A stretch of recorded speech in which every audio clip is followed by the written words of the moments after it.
We're back, baby. And I'm pretty excited to say that because, as a lot of you know, I've been going through some personal things, but that is in the past. And I'm so happy to be back just full-time in the shop. And one of the things I want to do is an idea I got with Mike Farrington. I was sitting with Mike Farrington and Sean Boyd about, I don't know, 9 months ago. And it is called the $1,200 workshop. Well, the most common question that I get is, hey, I'm just starting out. I want to build a workshop. Or, hey, what tools should I get next? And my answer is always buy the tools that you need for the projects you have coming up and not the tools you think you're going to need, because, you know, this shop is filled with things that I bought and never used or used like once. I want to kind of go through the things I've learned over the years about building a shop, and I want to apply it in the most budget way possible, and for a couple of reasons. One, if you want to be a hobbyist woodworker, a lot of times spending big money on tools is just not in the cards for you. And so the $1,200 workshop is going to be modeled over a save $100 every week for 12 weeks, or save X, whatever you can afford, save X out of each paycheck, and we're going to build up to making a very budget-friendly workshop for the DIY hobbyist. But this applies to you as if you're starting a woodworking business as well, because you don't have to be this cheap. You'll be able to kind of apply this list of tools. We're going to go over that in a minute, and I'll have a link down in the pinned comment to my list, and I'd love to hear your thoughts. What do you think is absolutely required in a wood shop?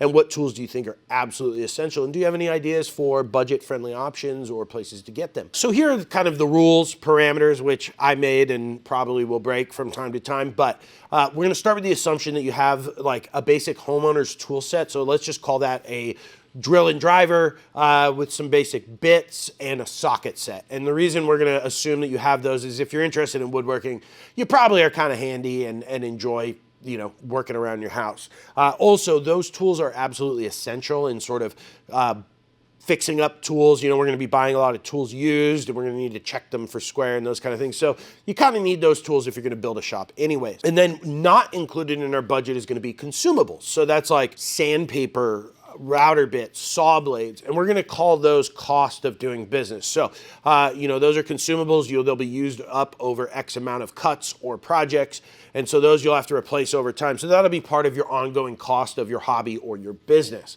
If it's a business, obviously we'd factor those into the pricing for your customers, and if it's a hobby, that's just going to be part of the ongoing upkeep of your hobby. We're going to build the shop very mobile, and then best part about it is we're going to build it up. We're going to build tons of jigs and things to help you do operations that would normally, that I could do on my bigger tools very easily.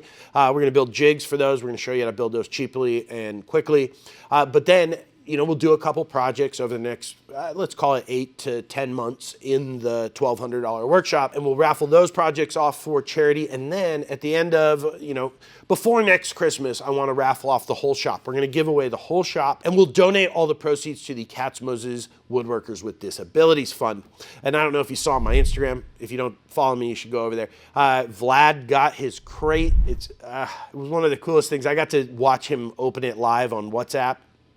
It was just absolutely inspiring and moving, and it was really cool that we were able to make something so special happen for somebody who's so passionate about woodworking. So we'll post an update video to that as soon as Vlad's dad, sends me over the footage from that, which would be super cool. So let's get into kind of what I think we want to get, what we want to focus on, and how we're going to do it. So first thing that you're going to need to do is start shopping. And if you're building a shop on a budget, you should not be looking at new tools. There'll be a few things that we buy new, of course, either because we just can't find them used, or they're things that are going to last forever, and there's no point in buying them used because they're like small, cheaper things. Depending on how well we do with our budget, we may be able to, down the road, spend a little bit more money on something if we saved more on something else.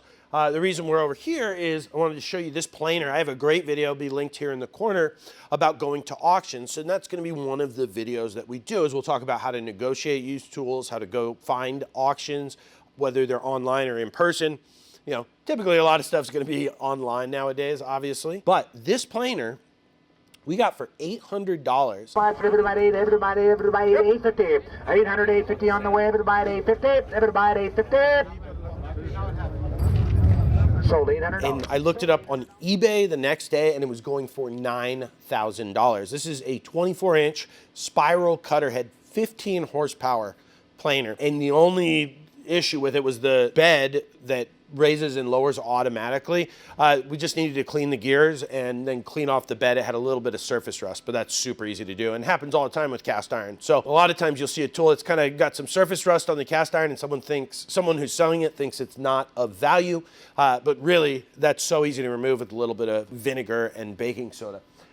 In fact, behind you in the background, that bandsaw, that's a, I think, $1,000 Grizzly 18-inch bandsaw, and I got that for $450 on Craigslist, brand new. Guy was moving across the country and just couldn't take it. Point being that we're going to be buying used. And one of the things you want to start doing if you're following this series and you're going to be building a shop is you need to check used marketplaces every day. So that's Craigslist tools, Facebook marketplaces. You want to be checking those every day. And what I'll do is set a reminder in my calendar to just check every day. We've got a list of tools that we've come up with, and we're going to be checking off that list and adding and subtracting things as we go and keeping track of what we spent.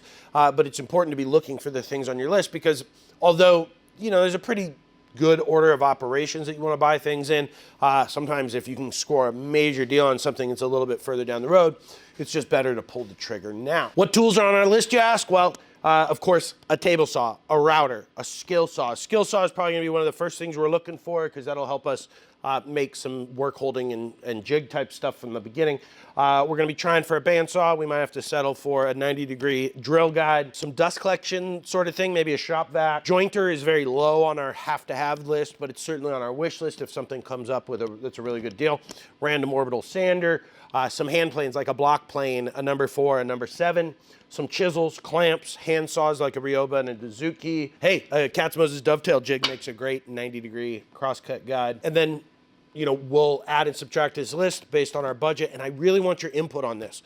What do you think is a must-have tool even in a budget workshop? What can you not get by without? Because this is going to be sort of a community-based build. I really want your input. I want to know what you guys think and what's necessary because that is where hobbyists are going to go. They're going to go down to the comments and they're going to maybe get some other ideas other than what I've presented. So please share those. So in this series, we're going to be talking about jig building. We're going to be doing, like how to turn your cheap skill saw that you bought on Craigslist into a track saw or a crosscut guide.